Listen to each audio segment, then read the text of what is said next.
Now from WATN, it's Local 24 This Week with Richard Ransom. Welcome to Local 24 This Week. I am Richard Ransom. Thank you for joining us this Sunday. We're here at 9 a.m. and again at 10:35 p.m. to bring you the real story behind the big stories. In a moment, Shelby County Sheriff Floyd Bonner will be here for my one-on-one segment, and later, with my roundtable, we'll talk about getting schooled. For most kids, school started up this week. Also this week, Tennessee issued its annual report card grading the state's school districts. In the Memphis mayor's race, Willie Harrington locks in the Firefighters Union endorsement this week, and many voters learned a new term, anti-racist, which candidate Tammy Sawyer leveled against Mayor Jim Strickland, saying he wasn't anti-racist. And finally, in the Mississippi governor's race, the Republican runoff rapidly approaching between Lieutenant Governor Tate Reeves and former state Supreme Court Chief Justice Bill Waller Jr.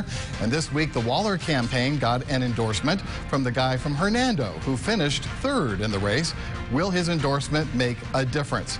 But first, let's go one-on-one with the Shelby County Sheriff. Floyd Bonner is here. Did you want to weigh in on those other topics first before we get to the one-on-one? No, you had a mouthful there, Richard. Hard to believe. It's already been a year since you took office, and we wanted to bring you in and talk about how you think that first year is going, 1 year into that 4-year term. How do you think it's going so far? Well, I think we're doing pretty well, Richard. We're excited about it, as always. Still a joy to come to work every day. Good. And we're making a few changes, trying to be a little bit more transparent, trying to be a little bit more outgoing in the community. So if you look back at this first year, if you had to say one thing that you're most proud of, what would it be? And looking ahead to the next year, what's the one big goal that's still out there that you would like to see checked off the list? Well, one of the things is the community engagement component that we talked about earlier, getting out in the community, being seen, being visible. We do have, I'd like to take a chance to plug our our Sheriff's app. Yes, you got a new app. Yeah, we have a new app. And a podcast. And a podcast. But the new app is part of the community engagement component. We really want the community to be able to touch the Sheriff's office. If it's free download on your Apple or your Android phone, please go to it. And there's a lot of information on there, correct phone numbers, the people that you might need to get in touch with at the Sheriff's office. So that was one of the big things that we are really, really pushing this year. And then keeping an eye on the jail in the future. Right now, our population has been trending down. As of this morning, we were at 2,400 inmates. And when I first took office, we were close to 2,900. So there's a lot of people doing a lot of good things behind the scene. We're being able to get out low-level misdemeanors out of the jail because it is expensive to house folks in the jail. Is that whole kerfuffle with the new computer system, is that pretty much dealt with now, and is it behind you, or are there still some lingering effects from it? It is. We're still having some problems with GTL. Mayor Harris and I will probably be in a meeting next week. Matter of fact, we do have a meeting scheduled next week to talk about the issues that we had with GTL. Families not being able to go to the kiosk and put money on the books, if you will, for their loved ones that are in jail. As you remember, that incident occurred right at Father's Day, which was a huge visiting day and visiting time, and we were able to get through that with a lot of work 24/7 from the IT people, from the Sheriff's Office, as well as GTL. But we're still having some issues with some of the kiosks every now and then, and hopefully we're going to work those problems out. So you wanted to be more transparent, and I think you have accomplished that, not only with things like your app and the podcast and what have you, but just in your approach to the news media too is certainly more open and effacing than it had been previously. The drop in inmates is interesting to me. Right. Some people are going to hear that and say, well, that's not a good thing. There's more criminals out there and they're not locked up. Explain why that's a good thing. If you look at our numbers in unincorporated Shelby County, we're down in crime 9.4%. So we're doing a better job patrolling our areas. But it is a good thing because you're not housing inmates with mental problems and issues. And again, we're not letting felonies out now, so I don't want your public to think that. These are low-lying misdemeanor crimes, people that could be out on an ankle bracelet, that could be out still working, providing for their families.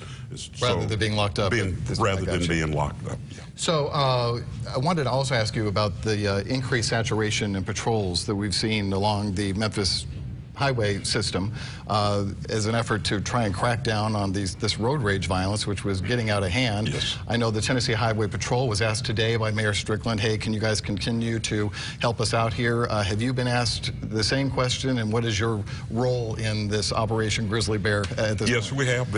we have been assisting on the interstates. We started June the 8th, I think, was our date that we started, and we went along until about mid or end of July.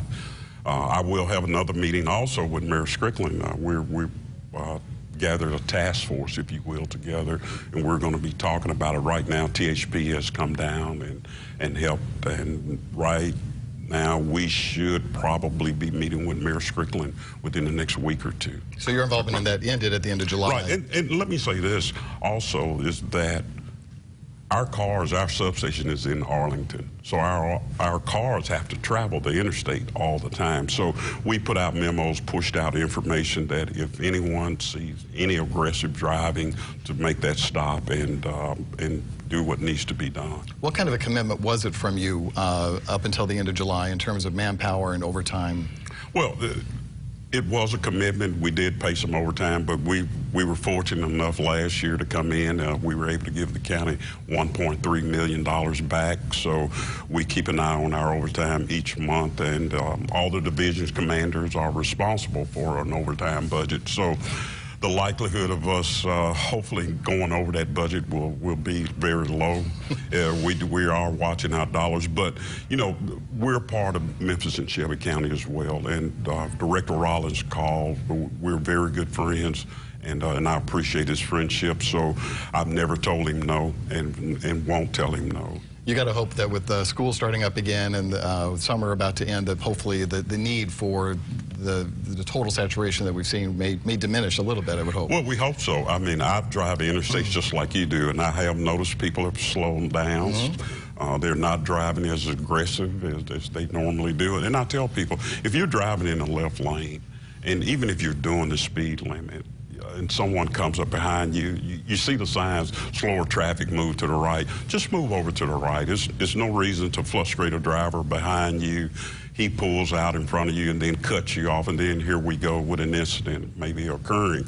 So we've all got to be more cognizant of what's going on, be more aware of what's going on, and maybe we can stop some of this. What's the rule of thumb when it comes to the Shelby County Sheriff's Office and when it does help out on big events? I think of not just the sporting events we all know of, but like the golf tournament was one where I saw a lot of your ladies and men out there helping enforce.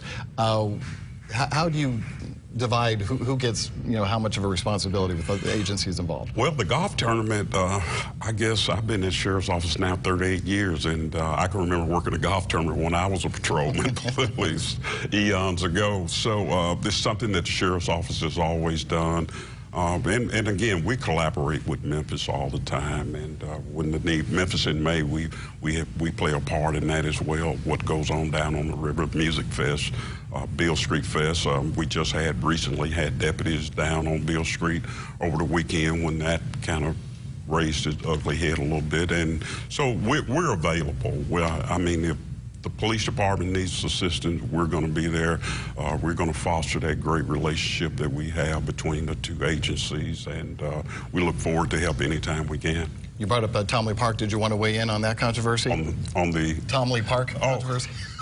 No, I'll leave you alone on that one, too. I'm not going to touch that one. That's all we have time for, but I thank you so much for coming in. Thank you for having me. It's always a pleasure. Good luck in the next year ahead, okay? Thank you. All thank you very much. We'll have you back here for sure. All right, thank you. Sheriff Floyd Bonner will be back with my roundtable to talk about the issues of the week right after this. A drunk driver hit us head on. I am so glad that one of my family members told me to call the Reeves Law Firm. The jury awarded us $1.8 million. If you or a loved one have been seriously injured, call us immediately. Let us be your voice. They say at a certain age you just stop caring. I wonder what age that is. Simply Ageless with Hyaluronic Complex. Plumps and hydrates for your best skin at any age. From CoverGirl.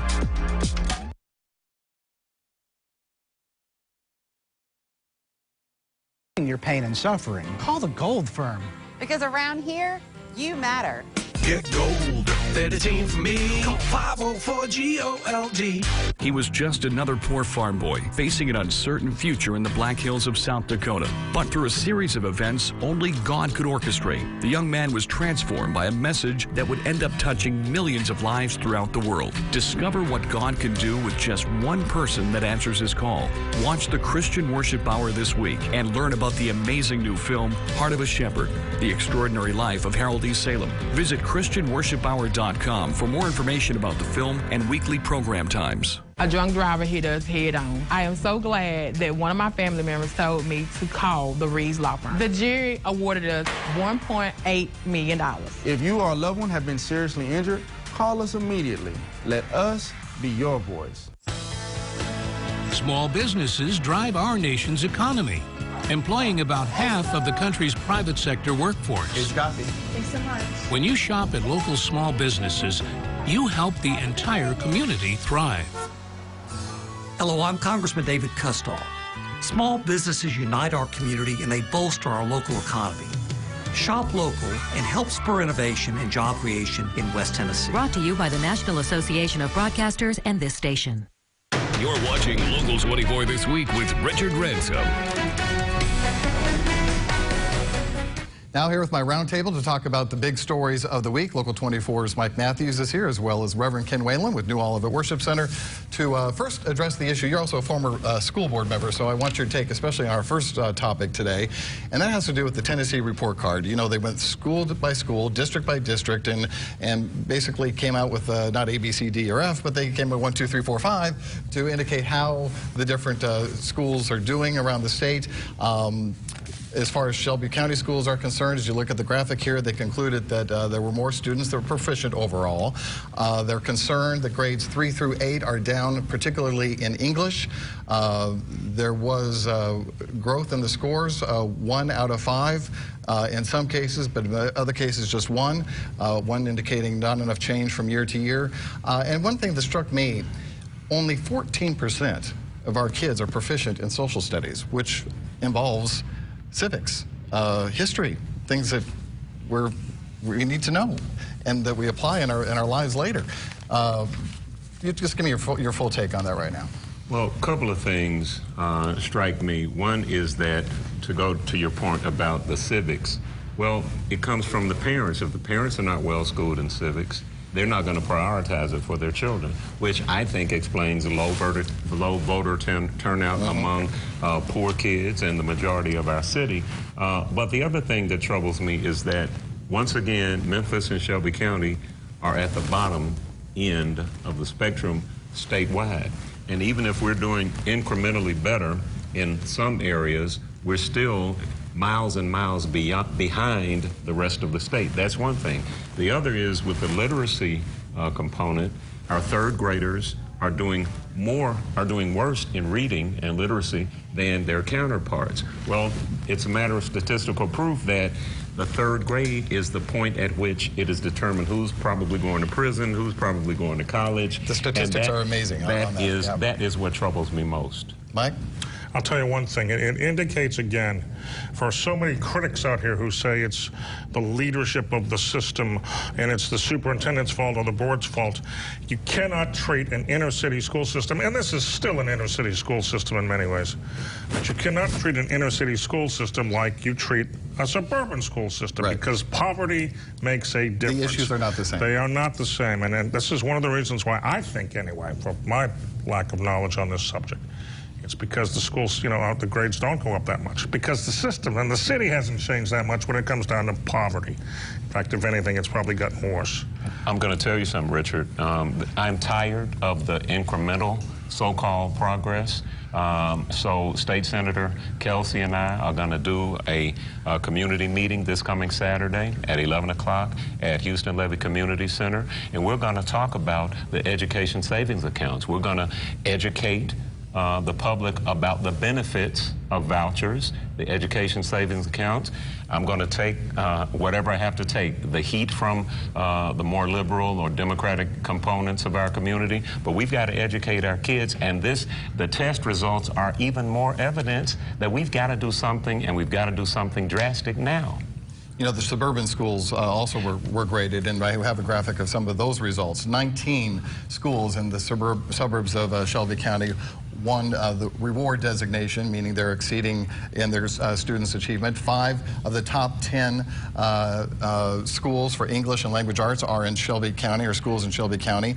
Lakeland was determined to be an exemplary performer when it comes to academic performance, and Houston High School, highest ACT score in the state. The dichotomy there is just amazing. And it is not a coincidence. All those happen to be the ones that pulled out. That's right. And formed their own systems once Memphis City School surrendered its charter. I don't think it's a coincidence. No, you look at the economic background, the economic factor in those communities, and you look at it here, and I'm going to say, you look at the race, black students, white students, rich, poor. Come on. This is why the old Shelby County school system did so well, because those communities were in the old Shelby County school system. We give up the charter thinking that Shelby County schools will now take over and do their magic act on us. These folks pull out, and we're right back in it again. The situation just like it was when the old Memphis City school system. Worse. Yeah. So. You know, on the school vouchers, though, it barely passed, as you know. And that's because a lot of Republicans in the suburban communities were against school vouchers. They feel like this is a slippery slope and that there's going to be a push to get rid of public schools all over the state. I don't mean to be negative, but ignorance is ignorance, whether it's Republican ignorance or Democratic ignorance, rich ignorance, poor ignorance. I'm just saying it's a matter that people do not know. And that's one of the reasons Brian and I are going to just open it up and try to explain how it benefits the community by benefiting one child at a time. What I say to people who complain about it in the Democratic community and the black community is stop moaning and groaning and open your own private school. Get some of this money. Get these vouchers for your kids. Come on, man. Let's focus on our children and not so much on the established institutions that are not succeeding. But just realize one thing: giving up the charter is a failure. It was it has been a failure. I don't care about all the, the independent, the local suburban schools. Yes, they add to that, but it was a failure. People thought, was sold a bill of goods saying it's going to change everything. It's going to make the students' learning experience better. Everything's going to be fine. It hasn't. When do we assess it, though, Richard? When? It's been 10 years now. When do we look at it and say it was a mistake and try to recover? We tried. Let's try something else. Absolutely. All right. Let me talk about the mayor's race real quick. A couple of developments there. We had Willie Harrington, who picked up the endorsement of the firefighters union. So basically, he got the trifecta. I think got everyone but AFL-CIO. And so he's got a lot of support from the city workers. How much of a difference do these endorsements make? Mike, what do you think? I don't think they make a bit of difference. I really don't. First off, an awful lot of these folks, well, they live outside the city and the county anyway, okay? It doesn't make any difference. Harold Collins had the support of the Memphis Police Association last year. The last election, he didn't go anywhere. Actually, he had the Firefighters Association. I'm sorry, Mike Williams ran. Yeah, Mike and he got the Police Association. But I don't think it's going to make any difference at all. You had a thought? Well, it'd be nice if the unions carried the kind of political clout that they once did. But the truth of the matter is that they don't, especially in this climate, with Trump in the White House, with Republicans enjoying a resurgence, I think, nationwide, and unions are weakening, not because they stand for anything that's bad, but because what they stand for is not relevant, apparently, to the everyday, ordinary, working person in this nation. And then on the Sawyer camp, you had Angela Rye, the activist, come into town. She accused Strickland of being a racist and a Dixiecrat. Tammy Sawyer, the county commissioner, her camp was asked, well, you going to defend those remarks? Do you have any reaction to it? And her new comment this week is that she accused Mayor Strickland of not being an anti-racist. I don't know what that means. I have no idea what that means. He's not an anti-racist. Is he a racist in your opinion, or is he not a racist in your opinion? Don't give me this. He's not an he's anti-racist. I don't know what that means, and I think it's just muddying the waters in this race. Give you the final word on that one. I think Tammy can do a good job of explaining what she meant. I think what she has done is made good use of political speak, and she's said something without really saying anything, but that's the name of the game. What I would say is that being an anti-racist, I think that carries weight with the people who would be supporting Tammy. They don't want just people to say, I'm not a racist. They want you to prove you're not a racist, which in essence means you got to do something to be anti-racism. I understand that. But is it fair against Jim Strickland, who does a number of things? I don't think she's interested in being fair to Jim Strickland. I think it's politics as usual. Okay. Now, what I think can help Jim is to stop allowing Stephen Reed, his spokesman, to answer all the questions in this area. Jim should be proud of his record with regard to race, and he should answer the questions and say, no, I'm not a racist, and here's why. That way, he's being an anti-racist. Okay. I'm going to leave it there. We'll take a break. We'll be right back.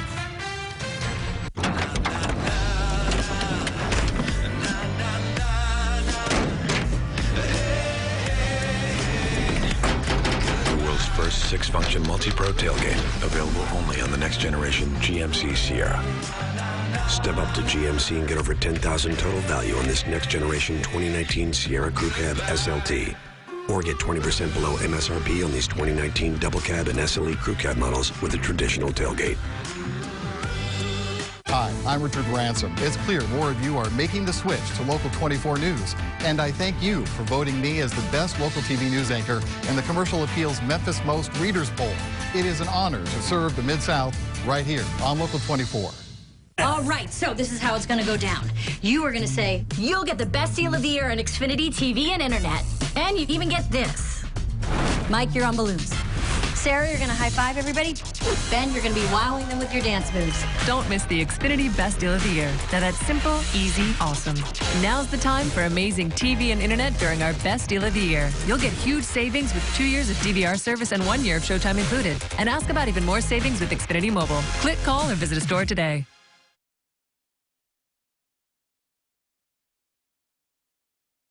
That's why we called Bath Fitter. They removed our old tub and installed a beautiful new spacious shower. Now, getting in and out is a breeze. And we have peace of mind with seamless walls that provide a watertight fit, plus their lifetime guarantee. Thanks to Bath Fitter, life is so much easier with a shower we love. Call today or learn more at bathfittersouth.com.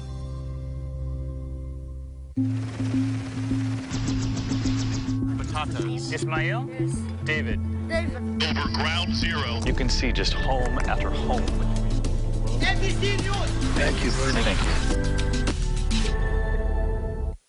you. You're watching Local 24 This Week with Richard Ransom. All right, so we got the city election coming up in early October. There's always an election right here when you've got three states that we have to cover. And we've got a runoff election coming up August 27th in Mississippi. And the one that folks are really paying close attention to is the one for governor. Lieutenant Governor Tate Reeves and the former state Supreme Court Chief Justice Bill Waller Jr., who's the son of a Mississippi governor decades ago. They are up against it to see who can get over that 50% mark. Now, we know Reeves came very close. He got 49% of the vote in the primary. So it was interesting to me that the third candidate, who only got 13 or 14%, endorsed this week Bill Waller Jr. Robert Foster, who's the state representative from Hernando, is doing an ad, in fact, in support of Waller. Let's check it out, and we'll react to it on the other side. I'm Robert Foster. I've always felt led to make a difference for my family's future and yours. That's why I ran for governor. Now that there's a runoff election, you and I have a decision to make. Bill Waller will defend our Christian values, constitutional liberties, and has the courage to take on tough challenges with conservative solutions. This runoff election is too important to sit on the sidelines. I hope you'll join me in voting for Bill Waller for governor. Let's join Robert Foster by supporting Bill Waller for governor, the conservative who shares our values. The conservative who shares our values, Christian values, conservative, those words used 3 or 4 times in the course of that commercial. Is it going to make a difference for Waller, do you think? Well, I don't know. I mean, you see the ads for Tate Reeves now, who pretty much try to put Waller in the same category. He's like the Republican Bernie Sanders, and he's not that way at all, but they're trying to make him that liberal.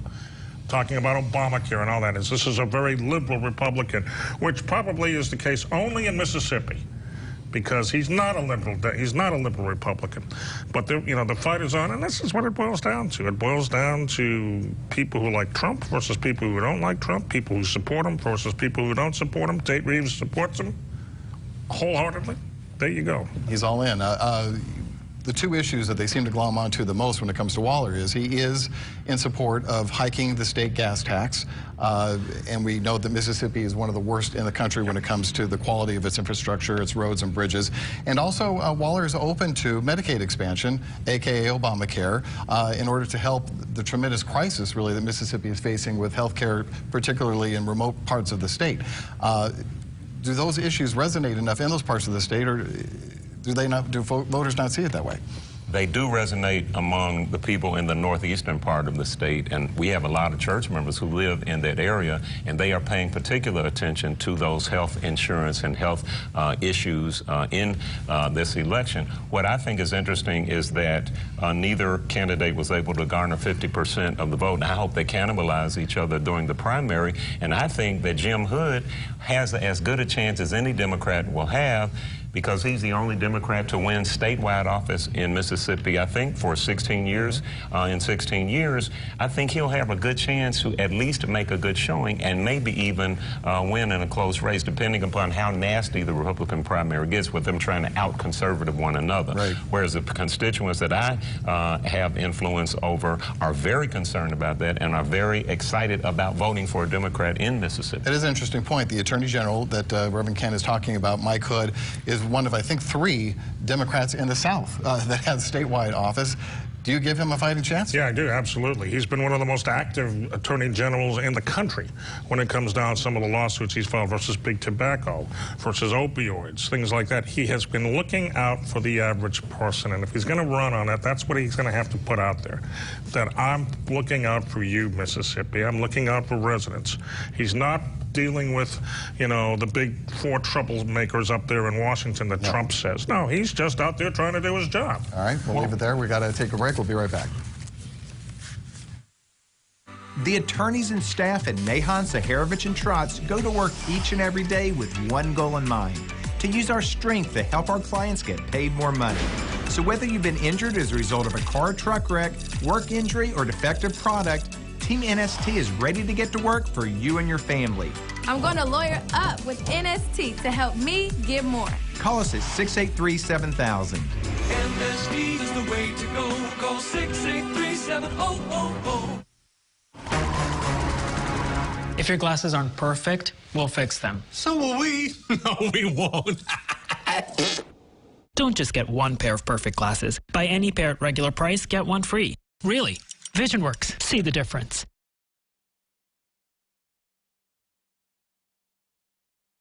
Event going on now at your local Camping World in Olive Branch. Mr. Jones? So kids, how's your summer reading list coming along? Shop new 2020 travel trailers from $119 per month and take 25% off all camping chairs. Visit your local Camping World in Olive Branch today. I did my reading, right? Sure. This year, the city of Memphis and Shelby County honor 200 years while embracing the next 100 years to come. Join in as we celebrate our new century of soul. Local 24 is a proud supporting partner of A New Century of Soul. America's veterans are more than a source of pride. They're a source of strength. When our veterans thrive, our communities thrive. With your support, our veterans can get career and education opportunities as well as benefits they've earned. I'm Senator Marsha Blackburn. Our veterans have given Tennessee so much, and it's time to do something for them. Find out how you can support them right in your community. This message brought to you by the National Association of Broadcasters and this station. My thanks to Reverend Ken Whalum, Mike Matthews, and earlier in the show, Sheriff Floyd Bonner, and to you at home. We'll see you next week for Local 24 This Week.